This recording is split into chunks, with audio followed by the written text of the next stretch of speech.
A viagem da alma após a morte.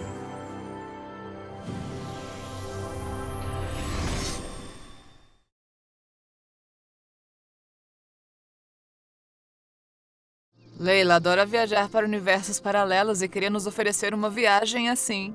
Muito interessante. Eles são semelhantes aos nossos ou não? Os amigos se viram no espaço, de onde todo o sistema solar era visível. Os planetas eram seres vivos, mas viviam mais lentamente do que nós. Enquanto os humanos passavam uma vida inteira, eles passavam apenas 1 minuto.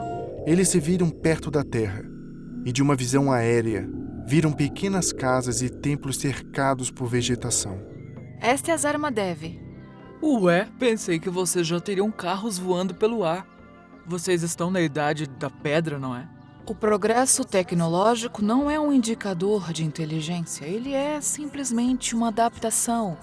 Por favor, fale sobre a criação da vida. Acho que meus amigos se interessariam. É claro que não houve um começo, pois o mundo é eterno.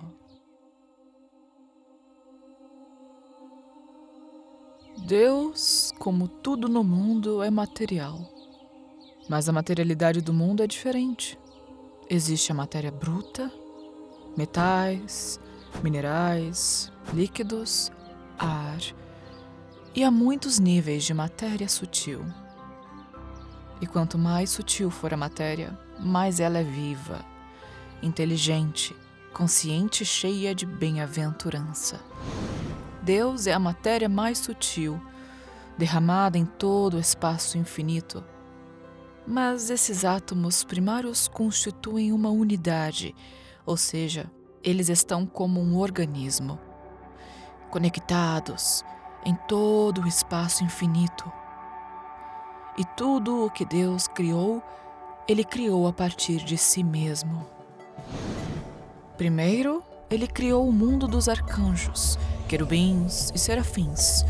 Para esse propósito, Ele condensou seus átomos, que são Ele, e fez a matéria mais grosseira do plano sutil. E embora ela contivesse quase as mesmas qualidades divinas, suas criações não possuíam a infinidade de Deus e a unidade dele. Elas já eram seres separados com limites, limitados também no poder das faculdades de Deus, conhecimento, graça, poder criativo.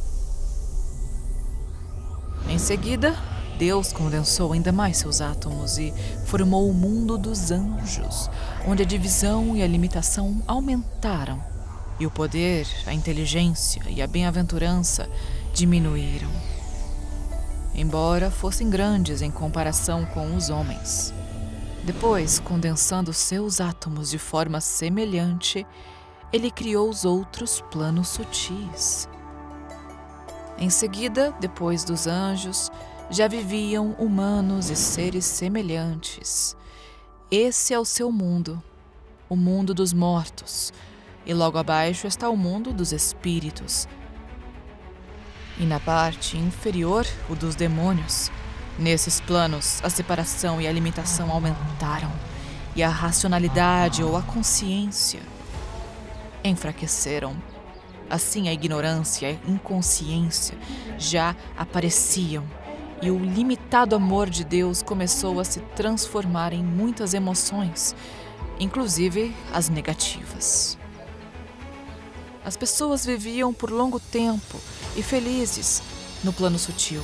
Seus corpos eram protegidos da decomposição pelos anjos, pois já nesses planos a decomposição aparecia. Mas não havia desenvolvimento do homem e dos outros seres. Eles eram ingênuos e descuidados, como crianças. E então Deus se condensou ainda mais e formou um mundo físico onde a limitação, a divisão e a decadência, destruição de tudo, atingiram uma magnitude muito grande. A ignorância era total, o poder era mínimo, e o amor divino se transformou em seu oposto, o sofrimento. E embora uma pedra não se pareça em nada com Deus, também é Ele. Ele é tudo o que existe. E quando o homem perde sua ignorância, Ele o vê em tudo. E o próprio homem também é ele. Só que o ego não permite que ele veja isso de uma vez e seja ele, Deus em Deus. Em uma de minhas encarnações, visitei vocês na Terra. Vocês têm uma bela história sobre Adão e Eva. Então, originalmente, eles viviam no mundo sutil, que era o Éden. Mas suas mentes se desenvolveram, e eles deveriam conhecer o bem e o mal, e foram encarnados na Terra, expulsos do paraíso. Mas isso não aconteceu porque eles desobedeceram a Deus. Se Ele quisesse, eles nunca teriam desejado conhecer o bem e o mal. Mas era a vontade de Deus que eles o conhecessem.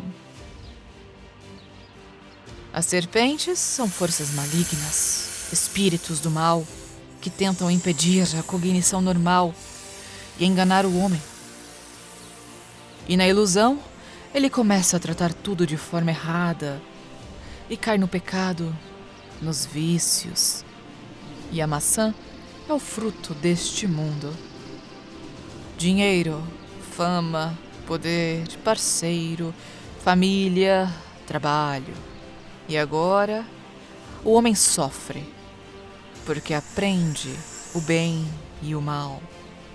Mas quando ele conhecer tudo até o fim, voltará para Deus e não haverá mais necessidade de sofrer e estar na terra. Toda criança é como um Adão. Ela passa pela jornada de ser seduzida por este mundo e aprender sobre si mesma por meio desse mundo difícil. Estava chegando a hora da oração e Devi entrou no templo. Yan olhou em volta para os ícones e mandalas incomuns. Um deles, em particular, o impressionou. Sobre um monte de cadáveres queimados estava um deus nu. Em cima dele, em posição de cavalgada, estava sentada uma deusa que fazia sexo com ele, com sua cabeça decepada, que ela segurava em uma mão. E na outra mão estava a espada, com a qual ela havia cortado a própria cabeça. De ambos os lados, acariciando o deus, estavam outras duas deusas. 3 jatos de sangue jorravam do pescoço cortado da deusa. O da esquerda era bebido pela deusa que estava sentada à esquerda. O da direita, pela deusa que estava sentada à direita. E o jato central era bebido pela cabeça cortada. Yan ficou estupefato, incapaz de entender como poderia haver tais ícones. Devi reconheceu seu estado de espírito e contou a ele e às suas amigas atônitas. Em sua terra, o sexo, que dá vida e cria filhos, é considerado algo ruim e vergonhoso. Mas vocês deveriam ter vergonha das armas que destroem a vida e geram violência. Mas vocês têm orgulho de suas armas assassinas. Estudam desde a infância as maneiras de destruir as pessoas. Mas esse é o verdadeiro mal. O sexo deve ser uma arte, porque é uma das formas do amor divino. E esse ícone mostra essa arte.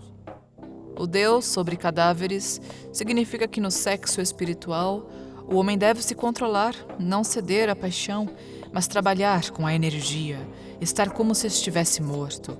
A deusa sem cabeça significa que a mulher deve se livrar de sua personalidade, das reivindicações do ego, da possessividade, dos ressentimentos e trabalhar com energia, ser consciente. As 3 correntes de sangue denotam 3 canais principais de energia. Esquerdo lunar, direito solar e do meio, pelo qual a Kundalini se eleva durante a relação sexual, estelar. A deusa dá a energia dos canais lunar e solar, ou seja, a sensualidade e a atividade, a 2 outras deusas, e se concentra com seu parceiro no trabalho com o canal estelar, direcionando a energia através dele para a abertura do Sahasrara e a fusão durante o sexo com o Supremo, com todo o universo. Devi explicou a técnica em detalhes, e os amigos ficaram maravilhados com a sensatez com que os habitantes desse planeta abordavam o relacionamento entre os sexos, usando-os para avançar em direção à divindade. No final da explicação, as amigas rindo se entreolharam e olharam para Yan com ar de interrogação. Somos 3 e você é um só. Deveríamos tentar essa prática. Yan sorriu em concordância. e pegou a mão que Leila lhe estendeu. De volta à terra, eles foram ver Isabel. Ela estava lá, contando aos amigos como seu pai havia maltratado ela. As crianças ficaram muito indignadas e Antônio e Alex se ofereceram para puni-lo. Ele não tem o direito de ser chamado de pai e deve pagar por isso. A conversa deles foi ouvida pelo mestre, e quando todos ficaram indignados, ele entrou no salão. Mestre! Ele se aproximou e colocou as mãos nos ombros das crianças. Seu rosto nobre e inteligente refletia o amor divino. Tente ver no homem o que Deus criou, e não como a sociedade o desfigurou. Quando vemos um fogo, sabemos que, se o manusearmos sem cuidado, ele pode nos queimar. Mas ninguém se ofende com a chama. Ninguém quer se vingar dela, porque não espera nada mais dela. Se você enxergar uma pessoa de forma realista, você também não esperará nada dela, ou terá alguma reclamação contra ela. Sim, a ignorância pode ser perigosa, mas você e eu somos servidores da humanidade. Hoje, em nossa época extraordinária e difícil, quando o destino de nossa civilização está sendo decidido, é muito importante que cada pessoa não pense apenas em si mesma, mas que compreenda sua missão, seu dever para com toda a Terra, sua responsabilidade pelo futuro das pessoas da Terra.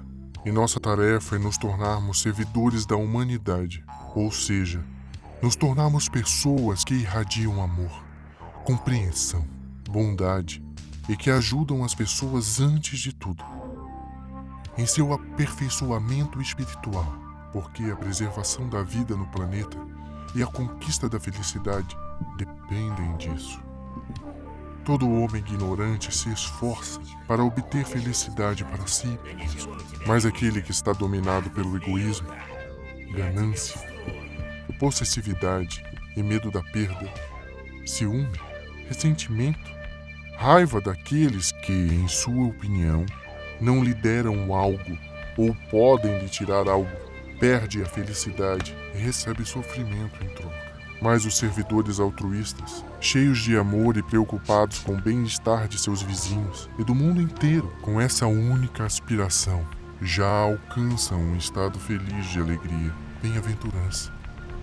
Pois o altruísmo sempre gera emoções sublimes e enche o coração de bênçãos. Eles ajudam Deus em sua intenção de criar um mundo harmonioso, repleto de amor mútuo, e Deus os ajuda ao estender a mão com seu amor. Nossa tarefa é ajudar as pessoas, orar a Deus por elas, aprender a perdoar e amar, mesmo que isso seja muito difícil. E se você responder ao mal com o mal, você se iguala a essa ignorância, e o mal só se tornará maior por causa dessa resposta. Nós já vivemos mal neste mundo, que já está à beira da destruição por causa disso, e só poderemos salvá-lo se nos voltarmos para o amor, meus queridos. Oremos para que essa alma cheia de egoísmo, possessividade e violência possa se aproximar de Deus. Os discípulos ouviram atentamente o mestre iluminado, e seus rostos refletiam compreensão e simpatia por todas as almas perdidas da Terra. O cartoon é baseado no livro A Viagem da Alma Após a Morte. Encontre A Viagem da Alma Após a Morte no website amazon1.org/books. Conheça práticas interessantes e conhecimentos espirituais nos websites de nossos parceiros. Você encontrará detalhes na descrição do vídeo.